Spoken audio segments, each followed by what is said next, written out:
Welcome to online education standard 10 subject Gujarati session 1 lesson number 18 લઘુ કાવ્યો. લઘુ કાવ્યો, લઘુ એટલે નાનું અને કાવ્ય એટલે કવિતા, નાની કવિતા. આ લઘુ કાવ્ય ના 3 પ્રકાર છે: દુહા, મુક્તક અને હાઇકુ. આ 3 પ્રકાર દ્વારા અલગ અલગ કવિ આપણને જીવન કેવી રીતે જીવવાનું છે એનો અહીં આપણને બોધ આપે છે. દુહા એ લઘુ કાવ્યનો સૌથી નાનામાં નાનો કાવ્ય પ્રકાર છે. દુહાનું સ્વરૂપ 2 લીટીનું હોય છે, પરંતુ જીવન ભાવને સચોટ રીતે પ્રગટ કરતું હોય છે. દુહાનું જે સ્વરૂપ છે એ 2 લીટીનું એટલે કે 2 પંક્તિનું હોય છે, અને આ 2 પંક્તિ દ્વારા જીવનના ભાવને કેવી રીતે જીવવાનું છે એનું અહીં સચોટ રીતે પ્રગટ કરવામાં આવ્યું છે. પહેલા દુહામાં કવિ સ્વજનો વચ્ચેના પ્રેમની વાત કરે છે. લીમડો કડવો હોય પણ તેનો છાયો શીતળ હોય છે, તેમ ભાઈઓ વચ્ચે અબોલા થયા હોય તો પણ ખરે ટાણે એ પડખે ઊભા રહે છે. બીજા દુહામાં કહ્યું છે કે ગળો પૂરેપૂરો ભરેલો હોય તે છલકાતો નથી, અધૂરો જ છલકાય છે, તેમ જે પામ્યો હોય તે ફૂલાતો નથી, ઘમંડ કરતો નથી. આ દ્રષ્ટાંતો દ્વારા જીવનનો બોધ કવિએ સુંદર રીતે પ્રગટ કર્યો છે. દુહા. કડવો હોય લીમડા પણ શીતલ એની છાય, બાંધવ હોય અબોલડા તો એ પોતાની બાઈ. આ દુહા દ્વારા કવિ સ્વજનો વચ્ચેના પ્રેમની વાત કરે છે. સ્વ એટલે પોતાનું, જન એટલે લોકો. પોતાના લોકો વચ્ચે જે પ્રેમ હોય છે તેનું આ દુહાની અંદર વર્ણન કરવામાં આવ્યું છે. દુહામાં લીમડાનું દ્રષ્ટાંત આપીને આપણને પોતાના લોકો વચ્ચે જે પ્રેમ છે એનો આપણને અહીં બોધ આપવામાં આવે છે. કવિ લીમડાનું ઉદાહરણ આપીને કહે છે કે લીમડો સ્વાદમાં કડવો હોય છે, પણ તેનો છાંયડો શીતળ આપનારો હોય છે.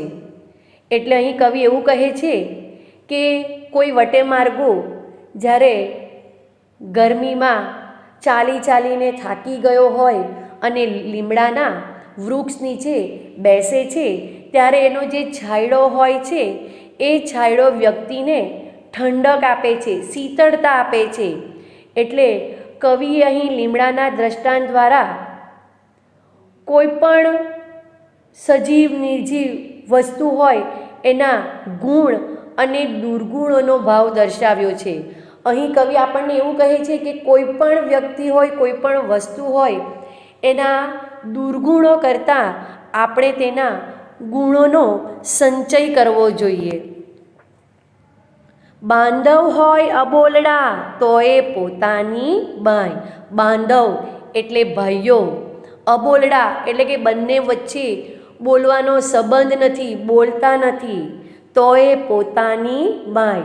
એટલે કવિ એવું કહે છે કે જ્યારે બે ભાઈઓ એકબીજા સાથે બોલતા નથી, બંને વચ્ચે બોલવાનો સંબંધ નથી, છતાં પણ એક ભાઈ પર જ્યારે મુસીબત આવે છે ત્યારે બીજો ભાઈ તેની પડખે આવીને ઊભો રહે છે.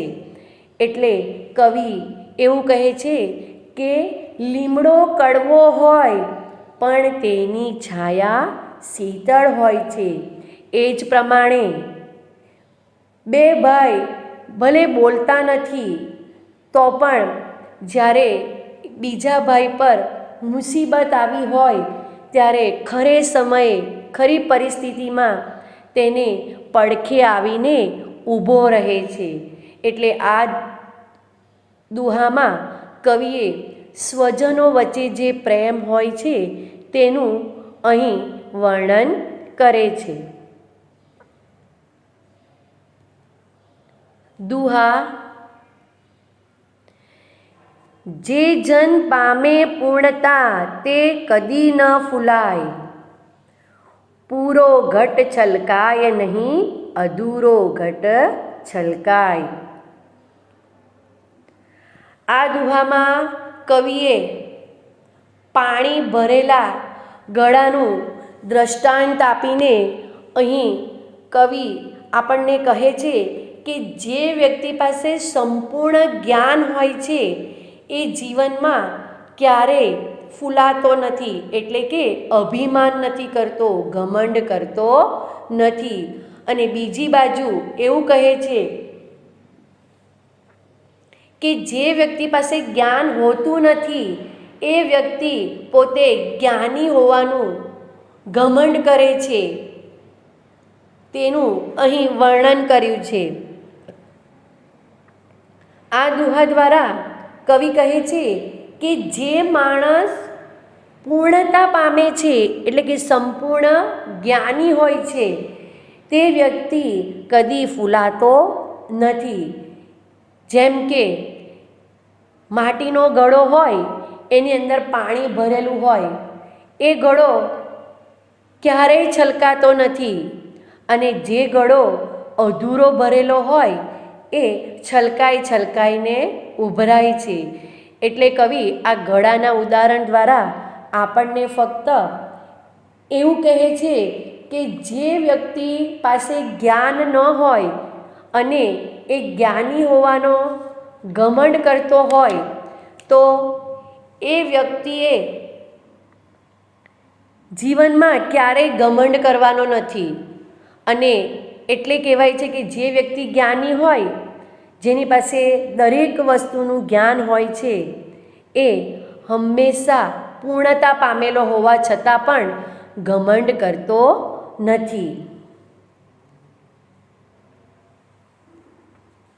મુક્તક.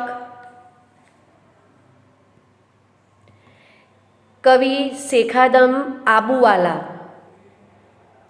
શેખ આદમ મુલ્લા સુજાઉદ્દીન આબુવાલાનો જન્મ અમદાવાદમાં થયો હતો. તેઓ કેટલોક સમય પશ્ચિમ જર્મનીમાં રહ્યા. વોઇસ ઓફ જર્મનીમાં હિન્દુસ્તાન રેડિયો વિભાગનું હિન્દી ઉર્દુ સર્વિસનું સંચાલન કર્યું. ગુજરાતી ગઝલના વિકાસમાં મુશાયરા પ્રવૃત્તિ દ્વારા તેમણે નોંધપાત્ર પ્રદાન કર્યું છે.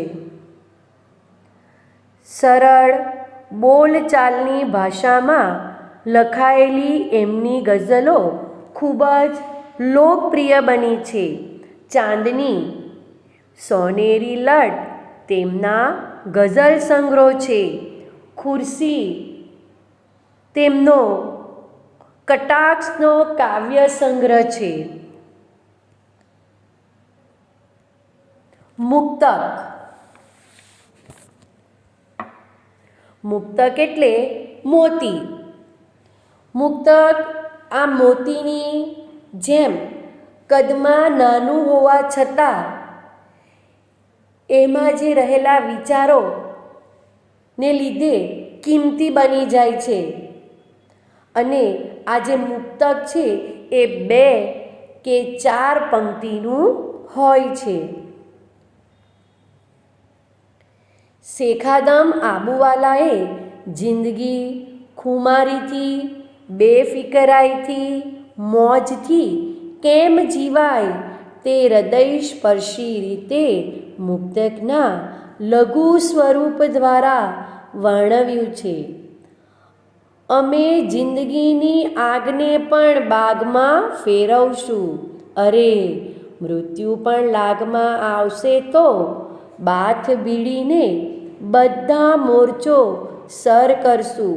એ ભાવમાં ગમે તેવી કઠણ પરિસ્થિતિમાં પણ નહીં હારવાનો ભાવ કવિએ માર્મિક રીતે પ્રગટ કર્યો. અમને નાખો જિંદગીની આગમાં, આગને પણ ફેરવીશું બાગમાં. સર કરીશું આખરે સૌ મોરચા, મોતને પણ આવવા દો લાગમાં. આ પંક્તિ શેખાદમ આબુવાલાએ લખી છે.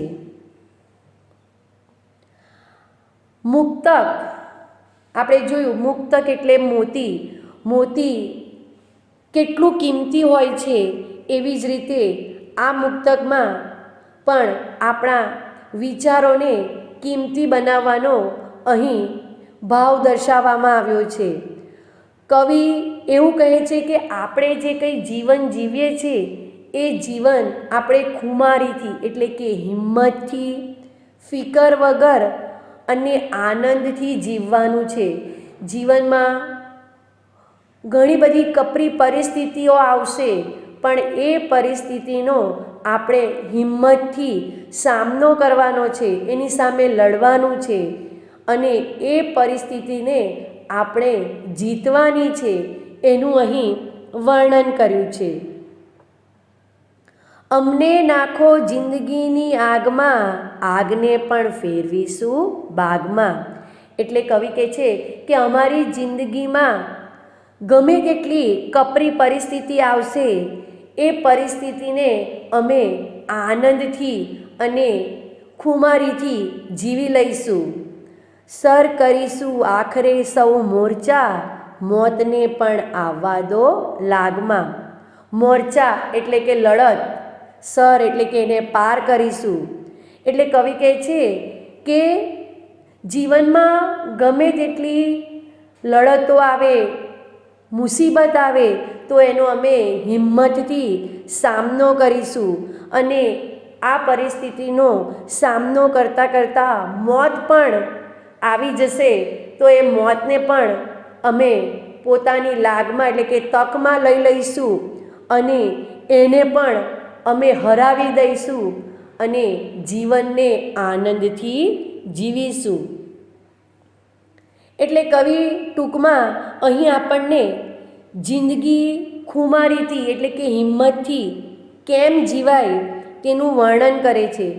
જીવનની અંદર ગમે તેવી કપરી પરિસ્થિતિ આવે, મુસીબત આવે, પણ આપણે હિંમત ન હારવી જોઈએ, એનું અહીં સુંદર વર્ણન કર્યું છે. આજે આપણે જોતા હોય છે કે પરીક્ષા આવતી હોય ત્યારે વિદ્યાર્થી ગભરાઈ જાય છે કે શું થશે, પણ એ પરિસ્થિતિનો આપણે સામનો કરવાનો છે. પરીક્ષા તો એના સમયે આવશે જ અને પરીક્ષા આપણે આપીશું, પણ એ પરીક્ષાના આવવાના ડરથી આપણે ગભરાવાનું નથી. હિંમતથી તેનો સામનો કરી, મહેનત કરીને એમાં પાર ઉતરવાનું છે. એટલે કવિ જીવન હિંમતથી, ફિકર કર્યા વગર અને આનંદથી જીવવાનું આપણને કહે છે. મુક્તક કવિ હર્ષદ ત્રિવેદી. હર્ષદ અમૃતલાલ ત્રિવેદીનું વતન સુરેન્દ્રનગર છે. એક ખાલી નાવ રહી છે વાત અધૂરી, તારો અવાજ તારા વિના. તેમના કાવ્ય સંગ્રહો છે. શબ્દાનુભવ તેમનો વિવેચનાત્મક લેખોનો સંગ્રહ છે. લાલિત્ય રાજેન્દ્ર શાહના સોનેટ, અલંકૃતા એ તેમની નવલકથા અને હું તેમના સંપાદનો છે. હર્ષદ ત્રિવેદીએ નીચે આપેલા મુક્તકમાં માણસ વિશે અન્ય જીવસૃષ્ટિનો અવિશ્વાસનો ભાવ ચોટદાર રીતે રજૂ કર્યો છે. માણસ પિંજરાનું બારણું ખોલી પક્ષીને કહે છે કે હવે તું મુક્ત છે. પક્ષી બહાર આવીને માણસ સામે જુએ છે અને પાછું પિંજરામાં ભરાઈ જાય છે. તેમાં ઊંડો કટાક્ષ છે, માણસનો દંભ છે અને ડોળને ખુલ્લું પાડતું આ મુક્તક ભૂલાય નહીં તેવું છે. મુક્તક પિંજરાનું બારણું ખોલીને પંખીને કહેવામાં આવ્યું, હવે તું મુક્ત છે. પંખીએ બહાર નીકળીને માણસ સામે જોયું અને પાછું પિંજરામાં ભરાઈ ગયું. આ મુક્તક હર્ષદ ત્રિવેદીએ લખ્યું છે. આ પંક્તિ દ્વારા કવિ આપણને માણસ પ્રત્યે જે આપણને અવિશ્વાસની લાગણી છે એનું અહીં વર્ણન કરવામાં આવે છે. કવિ કહે છે કે પંખી જેવા જે જીવસૃષ્ટિના જીવો છે એને માણસ પ્રત્યે જે અવિશ્વાસની લાગણી છે એને અહીં દર્શાવવામાં આવી છે. આ પંક્તિમાં એવું કહેવામાં આવ્યું છે કે પિંજરાનું બારણું ખોલી નાખવામાં આવે છે અને પછી માણસ પેલા પંખીને કહે છે હવે તું મુક્ત છે. એટલે પેલો માણસ પંખીને કહે છે કે પંખી હવે તું આઝાદ છે, આ પિંજરામાંથી તું હવે ઉડી જા. પંખી પિંજરામાંથી બહાર નીકળે છે અને પેલા માણસ સામે જુએ છે અને તરત જ પાછું પિંજરામાં ભરાઈ જાય છે. એટલે અહીં એવું કહેવામાં આવ્યું છે કે પંખીને માણસ પ્રત્યે વિશ્વાસ નથી. આપણા જેવા જે વ્યક્તિઓ હોય છે એ પોતાના સ્વાર્થ ખાતર અને મોજ શોખને ખાતર આવા જે જીવસૃષ્ટિના જે પંખીઓ અને પશુઓ છે એનો આપણે ઉપયોગ કરીએ છીએ, એમને પિંજરામાં પૂરી દઈએ છીએ અને આપણે ખુશ થઈએ છીએ અને આપણો શોખ પૂરો થઈ જાય એટલે આપણે આવા જે જીવસૃષ્ટિના જીવો છે એને મુક્ત કરી દઈએ છીએ. પણ બીજી બાજુ ભલે આપણે સજીવ હોવા છતાં પણ નિર્જીવ બની જઈએ છીએ. આવા જે જીવસૃષ્ટિના જીવો છે તેઓને માણસ પ્રત્યે હવે વિશ્વાસ નથી રહ્યો એનું અહીં વર્ણન કરવામાં આવ્યું છે. ટૂંકમાં લઘુ કાવ્યના જે 3 પ્રકાર છે, દુહા, મુક્તક અને હાઇકુ, એના દ્વારા કવિ આપણે જીવન કેવી રીતે જીવવાનું છે એનું અહીં વર્ણન કરે છે. વ્યક્તિ પોતાના સ્વાર્થ ખાતર, મોજ શોખ ખાતર જે આ જીવસૃષ્ટિનો ઉપયોગ કરે છે જેને કારણે આજે આપણી માનવ જાતિ ઉપર એમને વિશ્વાસ રહ્યો નથી. એટલે માણસે પોતાનો વિશ્વાસ ટકાવી રાખવા માટે આવા જીવસૃષ્ટિના જીવોનો ક્યારેય પણ ઉપયોગ કરવો જોઈએ નહીં. નેક્સ્ટ પાર્ટ નેક્સ્ટ પીરિયડમાં જોઈશું. Thank you.